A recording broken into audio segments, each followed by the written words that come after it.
in jail and pull to court an upcoming president, though, internally weakens the country. Some things are more important than partisan fighting. Brother, you either think Trump is a fucking threat to American democracy and is a fucking die-in-the-wool fascist, or you just lied about it for years. I personally think he is, okay? I think he does spell great trouble for American democracy and the future of America in general. And he is a fucking straightforward, ultra-nationalist fascist at this point, okay? Doesn't matter if he's like personally invested in some ideological variant of Nazi ideology. What matters is his output. What matters is what he's doing, okay? He violated the rules regardless. Why the fuck would you cast that aside? Excuse me, we need to make sure that Germany is united. And that's precisely the reason why we should offer Hitler the chancellor position, because ultimately it's better to have a united Germany. Yeah, see how well that worked. He might be, but he's still the leader. Weakening him weakens the country. Yes, dude, you're a fucking dumbass, okay? Weakening him weakens the country. We need to Sig Heil alongside Donald Trump. Liberals and their endless defense of the status quo is precisely the reason why they will always show their bellies, okay? They will always allow fascism to thrive, okay? That's it. It's the same principle. Never question power. And also, it's the same like vague gesture towards like bipartisanship. You know what I mean? You don't understand. We must obey. We must obey. No matter how fucking far he goes, we have to obey. Okay? Because God forbid America gets weakened. What are you talking about? Yeah. Good luck. Good luck to you, charitable chinchilla, as Donald Trump sets up utilizing the military to mass deport 20 million people.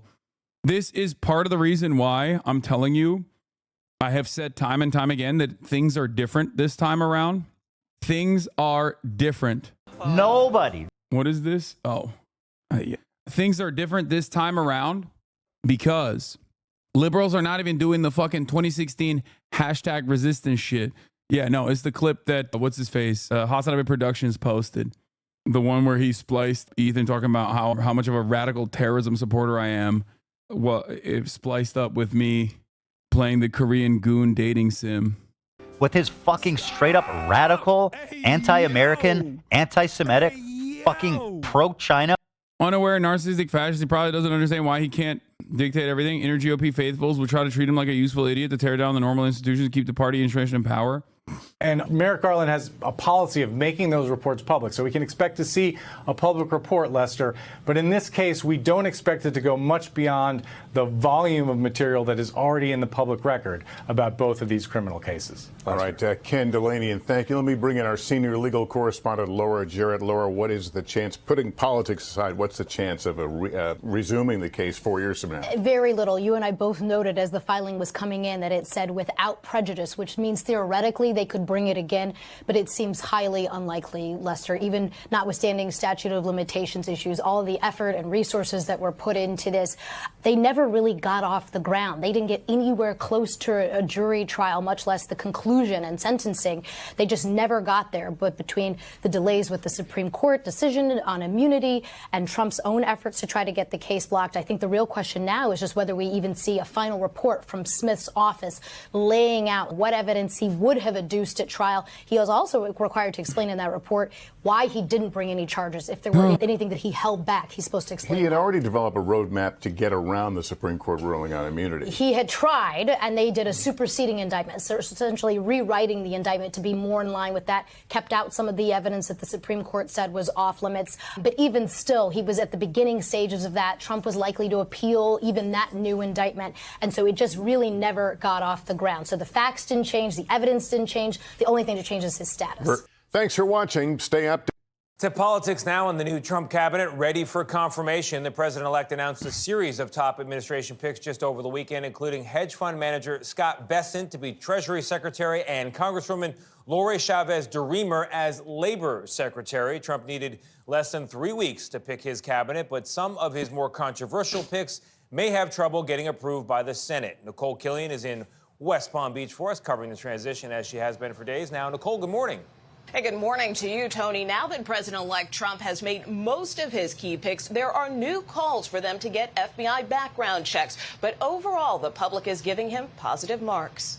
As President-elect Donald Trump put the finishing touches on his cabinet choices this weekend, a new CBS News poll finds 59% of Americans approve of how he's handling the transition. We're going to have hearings early so we can get his team in place when he takes the oath of office on January 20th.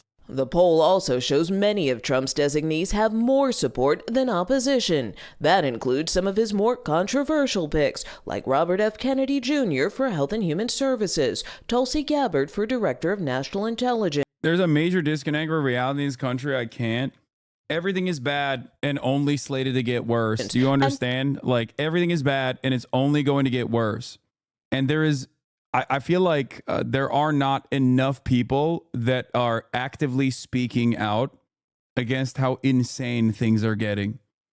And only until people are staring down the actual ever-present danger of Trump's fascist, white nativist, anti-immigrant policies and how devastating that is for the lives of millions of Americans, will they turn around and go, oh man, we fucked up. And at that point, it'll be far too late, okay? Pete Hegseth for defense, although some voters say they still haven't heard enough. I'm a yes on Pete Hegseth. I'm a yes on Tulsi Gabbard. While some GOP senators say they'll vote for the picks, Democrats like Illinois' Tammy Duckworth raise concerns about a sexual assault allegation against Hegseth, which he has denied, and his comments that women shouldn't serve in combat. He's just flat out wrong. Our military could not go to war without the women who wear this uniform. She also called Gabbard, who at times has been seen as sympathetic to Russia and Syria, compromised. She is a true patriot of the United States, and there's no reason why the Democrats are going after her other than the fact they're upset that she left their woke party. Some lawmakers insist nominees must go through FBI background checks, but the Trump transition has not signed an agreement with the agency to start the vetting process. If they keep delaying on these background checks, we will have a delay in getting these cabinet officials in. I don't think the American public cares who does the background checks. What the American public cares about is to see the mandate that they voted in delivered upon. The Trump transition also hasn't signed an agreement with the White House to get access to office space or help with expenses. A transition spokesperson tells CBS News they continue to constructively engage with the Biden administration. Okay, Nicole, thank you very much. We turn now to the latest on President-elect Trump. His team is taking shape as he announces more of his choices for top posts in his new administration. Our senior national correspondent, Terry Moran, is tracking it all. Good morning, Terry. Good morning, Rebecca. President-elect Trump continues to move at speed to fill out his cabinet for a second term, and this could be the most ideologically diverse cabinet in recent history. A team of Trump loyalists from across the political spectrum.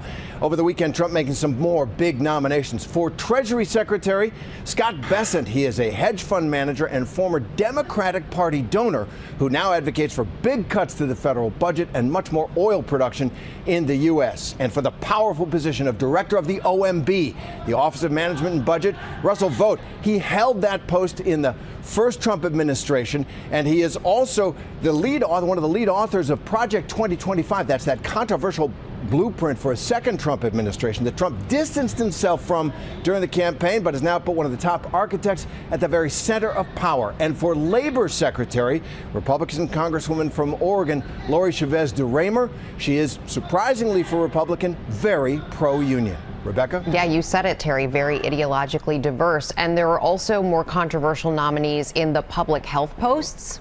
No question about it, Rebecca. There's a real theme here. Trump has named former Florida Congressman Dave Weldon, who is a real vaccine skeptic, to run the CDC, the Centers for Disease Control and Prevention. Marty McCary, a surgeon who is a harsh critic of the vaccine mandates during the COVID pandemic. He has been named to run the FDA, the Food and Drug Administration, and Dr. Jeanette Neshwat. She's a family doctor and frequent Fox News commentator, to be the next Surgeon General of the United States. Rebecca? All right, Terry, thank you. We're in the midst of talking to the senator about his new policy proposals for the incoming But for now, we're going to move on. I think we've still got Senator Fetterman with us now. I think we're going to move on to him until we get Senator Barrasso's feedback. Democrats are hoping to find new footing in the wake of crushing electoral losses earlier this month. Here's Wall Street Journal columnist Peggy. I don't think Americans understand the importance of background checks. Yeah, I don't.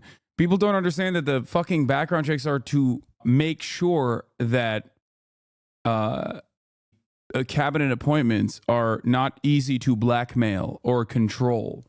That's the real reason why these background checks happen. It's not to like tar and feather random people. It's to ensure that these guys are not going to get any sort of like foreign interference or anything like that, and they won't be blackmailed. You have to do this kind of due diligence if you do care about at least having a competent cabinet. But Trump doesn't care about that at all. But then again, the reality of the matter is, I feel like we're in a new era. We're in a new era where I think it doesn't really matter. Look at Pete Hegseth. Dude's a fucking rapist. And people still are like, nah, that's my rapist, dog. I love him. He should be in charge of the Department of Defense. So I feel like maybe blackmail doesn't work if you're shameless. when the way that society views these people as like, when they see them as like fine individuals, regardless of what they've done, I think maybe blackmail is inconsequential when there's no shame and no accountability whatsoever. Democrats, very real struggle right now. They ought to be thinking about the meaning of their party right now. That party had stood, I think, on 3 pillars. One, it was the party of the little guy. The other is that it was the party of anti-war. The other is it was the party of very generous spending. But the Trump... Old Peggy drunk by Noonan. That's funny. Trumpian Republican Party has taken those issues, at least for now. So let's bring in Democratic Pennsylvania Senator John Fetterman. Sir, very excited to talk to you. Thank you for jumping in when Senator Barrasso's feed has gone down on short notice. Noonan there offers the perspective that the Trump GOP has usurped some of the founding cornerstone pillars of the Democratic Party. Do you think she has a point? Yeah, well, one area where we lost ourselves was the border. And I've been on this network months ago saying, hey, it can't be controversial for our party to be pro-immigration, but we need a secure border. And when we ask or demand people to not believe what they see and see those kind of numbers, that's not. It's pretty funny that like this is the guy spearheading the right-wing shift of the party. The person that is the most effective communicator of the right-wing shift of the party is a guy who can't communicate at all. Just dumb as fucking bricks. Just a straightforward ogre. Not a problem. It's like, well, the party is so cooked. Then you lose about that 100%. I've tried to describe you have up to 300,000 people encounters per month. And I put that in perspective with Pennsylvania. I'm like, that's the size of Pittsburgh showing up in 1 month. It's like, what's going to happen for those folks? If we want them, the American dream for those people, how can we possibly deliver that? Where do they go? And we can't pretend that's not a significant issue, and we got to address that. So another issue.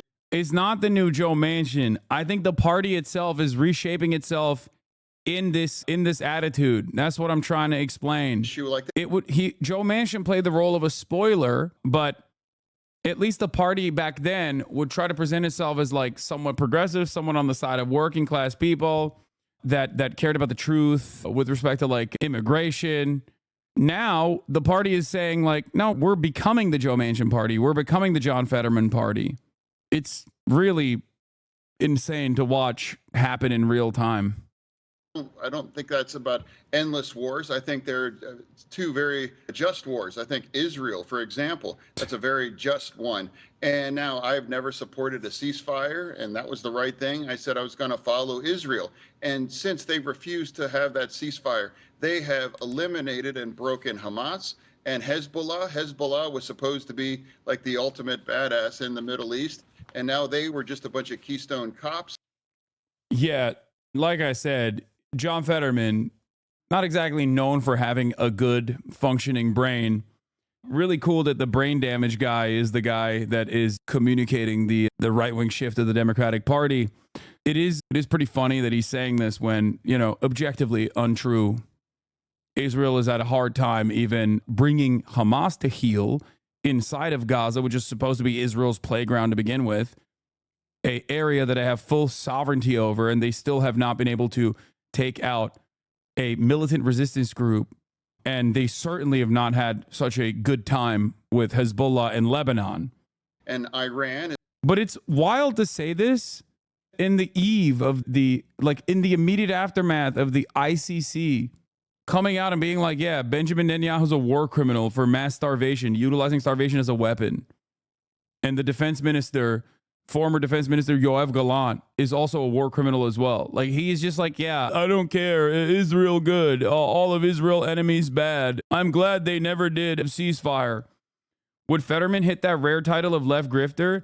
Brother, what are you talking about? No, of course. Do you feel like he's grifting to the left when he says this? No, it's the exact opposite. It's people that fucking claim that they're leftists that then turn right wing immediately when they get power. Bro's one of the most right-wing fucking senators out there in the Democratic Party.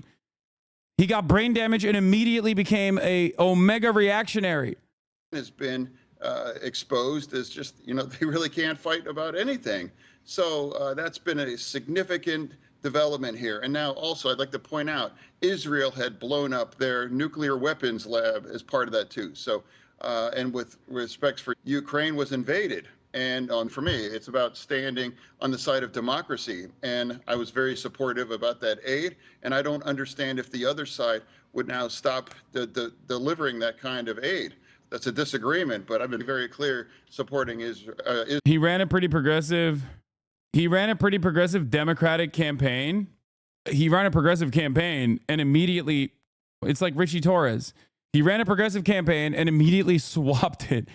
Like, so did Kyrsten Sinema. Didn't run a progressive campaign, but became increasingly more centrist in the process, increasingly more right wing in the process. It's the endless grift of constantly fucking grifting to the right. If he was a left wing grifter, he would have become more left wing despite not believing in it. Like, it's not a real thing. There is no real grifting to the left because there's no money on the left. There are people on the left, so you might present yourself as more progressive if you want to win an election. Okay? Having said that, however, there is no money there. So there is no reason to just actually go further and further to the left once you actually win power. I think his brain damage because he was a progressive Democrat in 2016 when Bernie endorsed him for LT. He was shitting on moderate Dems, very unusual. Yeah, no, I think his situation is genuine. I don't even think he's a grifter. I think he just actively got brain damaged into becoming more conservative. Like that flip, especially for Israel, John Fetterman was always bad on Israel, okay? But not this bad, never this bad. And not only that, but also his wife is an undocumented immigrant, was an undocumented immigrant. He was always pro-immigrant, pro-gay, pro-weed, all this shit. He was definitely, there are times when he actually fucking was in support of banning fracking, even though he's the fucking Western Pennsylvania ogre that looks like this. He went back and forth on fracking as well. Pro-gay weed, yeah. Israel and Ukraine. You have, sir. And while you're on the topic of Israel, your colleagues voted down this Bernie Sanders bill this week to stop supplying weapons to Israel. The new incoming administration is touting their foreign policy national security team as the most pro-Israel in modern history. Wondering if you agree with that. Yeah, no, well, it was a pleasure to vote a big no on all those threes with my colleague from Vermont. I don't understand why anybody would bring that to the floor, but hey, if they want to go down 80, 18, 19, that's up to you. But in terms of the incoming administration, I actually like what I see in terms of being a very strong pro-Israel through that. And I fully support that through that too. And when the administration will change, my vote and voice won't change either. And that's going to follow Israel through that. And they have made magnificent kinds of progress on the process of generating longer-term peace by destroying Hamas, Hezbollah, and just demonstrating that Iran really doesn't have the kind of capability to deliver any kinds of damage. You indicated, Senator, this week, at least it seemed to me, correct me if I'm wrong, that you're open to supporting two of Trump's cabinet nominees so far, Marco Rubio for Secretary of State and Dr. Mehmet Oz for the CDC. Dude, he's so visibly brain damaged. It's so funny. Fetterman literally endorsed a right-wing Z group threatening PA students. No, I'm telling you, dude, I think it is legitimately brain damage. It's not an accident that so many UFC fighters basically become like incredibly fucking pro-Trump, incredibly reactionary. I think CTE has a capacity of making you more right-wing, making you more reactionary. And I think his stroke basically fucking bricked what remained of his brain, turned him into like a full tilt right-wing guy. Is there anybody else on his cabinet list that you think you might get behind? And then on the other side, is there anyone on your sort of over my dead body list? Yeah, well, and again, of course, I'm a fan of my colleague from Florida, and I'm going to vote yes for Senator Rubio. And then with Dr. Oz, everybody understands that we ran in the same cycle and it got ugly. And I don't have any kind of bitterness. And I just expressed I'm open to a dialogue to hear what he has to say about these things. I'm not sure why that's controversial to say, hey, I think I saw a great from Bill Maher. He just said, I'm not going to pre-hate. I'm not going to pre-hate a lot of these things. And I'm not going to pre-hate this. I'm going to have an open conversation. He said in an interview with Bill Maher that the stroke made him more conservative. Wait, I don't remember that. That's funny. He actually did. Save us. We'll talk about Jon Stewart hitting the Dems a little bit. For anyone that I'm open to having part of that conversation. And there's some people that I just couldn't be able to vote for that. And there's some that might be able to enthusiastically vote yes. And like, can you retract their condemnation of mass deportations? I don't want to keep this guy either. Bro, he's not going to get deported. They're not going to deport ogres. John Fetterman brags that brain damage made him abandon progressives. The Pennsylvania senator sat down with Bill Maher, of all people, to chat about leaving progressives behind. During an appearance on Real Time with Bill Maher, Senator John Fetterman credited his near-fatal stroke with making him a conservative darling, describing it as freeing. There's a line from the first Batman, Joker. He's like, I've already been dead once. It's very liberating, Fetterman told Maher on Friday. That's not reckless. That's just freeing. It's just freeing in a way. And I just think after beating all of that, I just really want to be able to say the things that I have to really believe in and not be afraid of it if there's any kind of blowback. Following the October 7th, progressive got him elected to saber rattle for Israel's brutal attacks in Gaza. His stance has largely been antagonistic, trolling protesters, rallying for a ceasefire by waving an Israeli flag over them, laughing at military veterans getting arrested, protesting for a ceasefire, and castigating the United States for abstaining from ceasefire resolution instead of voting against it. He has described student encampment protests as pup tents for Hamas and spread debunked propaganda denigrating pro-Palestine demonstrations in Philadelphia.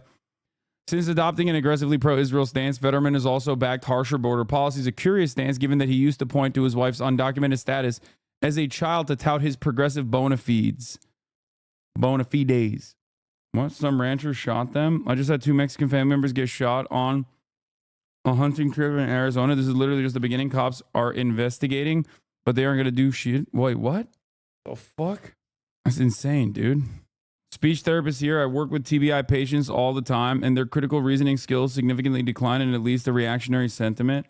Not every single person. This doesn't happen to every single stroke victim, okay? But I think that this is definitely one of the instances where it's very clear that, like, this person is, as a direct consequence of the fucking stroke, become more right-wing. Need a counterstroke to turn him back? Nah, it's over. I think it was all the AIPAC money. I think the AIPAC money was the AIPAC money, or the fears that he might have been cast aside before the primary if he was to have such a strong stance against Israel, was maybe some of the reasons why he was primed to be positioned for Israel. Having said that, however, I think that he went full tilt, like insane, because that doesn't account for like why he's right wing on the border. You know what I mean? My Senator Rubio or Stefanik, or actually there's a fantastic a labor nominee as well too. In fact, a Democratic colleague from the House just texted me and saying, hey, I think she's really strong, and I think that's a great candidate. So I think there's good things there, and there's some things that I can't vote for. But oh, shut the fuck up. New rule, don't ruin Christmas. Oh man. I'm skipping all this shit. Okay. Wait, what is this? It's painful to Neil watch, deGrasse but remember, Tyson is a big pussy. Dude, does Crowder even have it would be like, unprecedented. any motion whatsoever? Weird New Sexuality just dropped 2 days ago, 49,000 views. Oh my God. His channel is fucking destroyed, dude. Look at these numbers. Justin Trudeau finally admits immigration is destroying Canada, 56,000 views.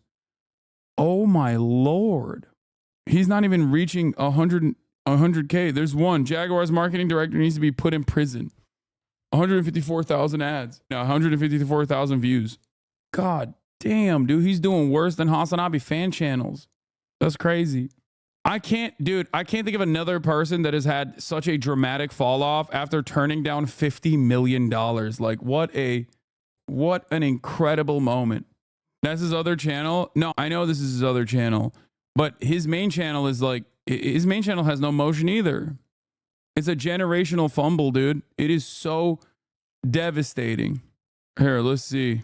Steven Crowder, main channel, 5 million subscriptions.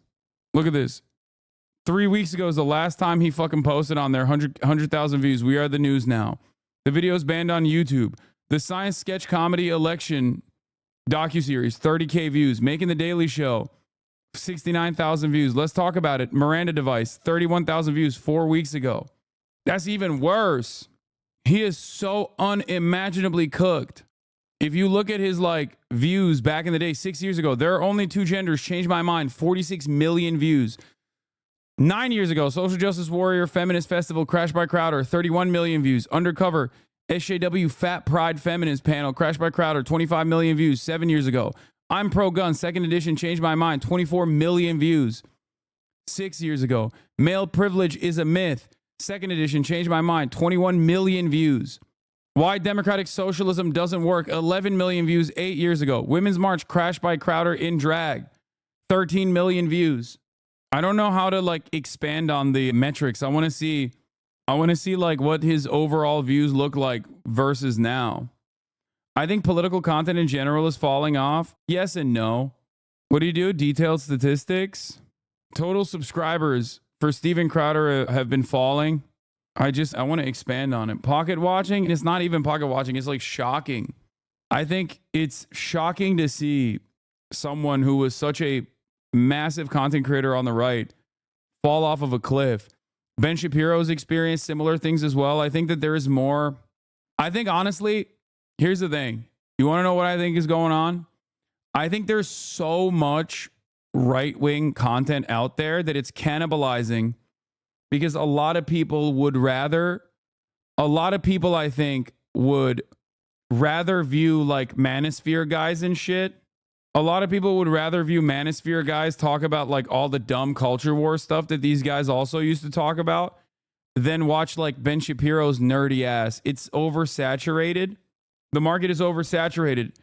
And that's the reason why people I think would rather watch Asmongold talk about the finer points of conservative cultural critique, right?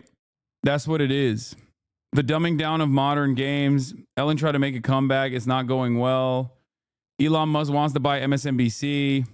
Jaguar just made a huge mistake. Like, look at that. His Jaguar made a huge mistake, has 753,000 views in one day. Steven Crowder's Jaguar video had 153,000 views. I think Asmongold is infinitely more successful as a right-wing content creator than Steven Crowder. What is this? Interest over time, he peaked. Yeah, when he was doing the fucking, that's the 50 mil moment. But like, you got to look at the past 5 years, let's say, or the past year, maybe like past 2 years is better, or past 4 years. Let's do. What is this? The old right-wing griftosphere is dying and oversaturated. The slop manosphere is here. Yeah, I think for a lot of people, they would much rather watch someone who's always been doing like right adjacent commentary on specifically like cultural issues and doesn't have like an immediate political focus and doesn't care about like the annoying politics of it all. Like Asmongold does not know the names of like right-wing senators, Republican senators. He doesn't know. And for him, it's like, this is a much better, him in comparison to like a Ben Shapiro is too nerdy, cares too much about the ideological project of the Republican Party and not enough about like the silly content slop of like what media is liberal and therefore gay and bad. You know what I mean? The person I think that bridges that gap of like at least having some knowledge of right-wing policies and doing that, but still doing mostly cultural commentary is like Patrick Bet-David. Yeah, people can now instead just watch their favorite gamers play while spitting Sigma male and raw milk type talking points and then sprinkling some right-wing talking points on top. Much better graph. Yeah, of course I'm fucking dominating Steven Crowder. He has no motion. He has no motion whatsoever. Let's put Ben Shapiro on there too. Let's see how that... Ben Shapiro still cooks me. Holy shit. His view counts have diminished as well though. Asman has some rough takes lately, but I don't think of him as agenda driven like I do Ben and Steve. No, his agenda is not, you know, defending the Republican Party. His agenda is like defending right-wing sentiment more than anything else. But yeah, it doesn't translate to Google Trends. Like his peak, this comes from when he got banned. Okay. This is all stuff like, this is all people Google searching him when they get like some level of prominence. Like a lot of my peaks also come from the news articles that have been written about me at the same time frame here. Like that's why I have these peaks as well. But overall, if you look at, I think Asmongold only defends Asmongold takes.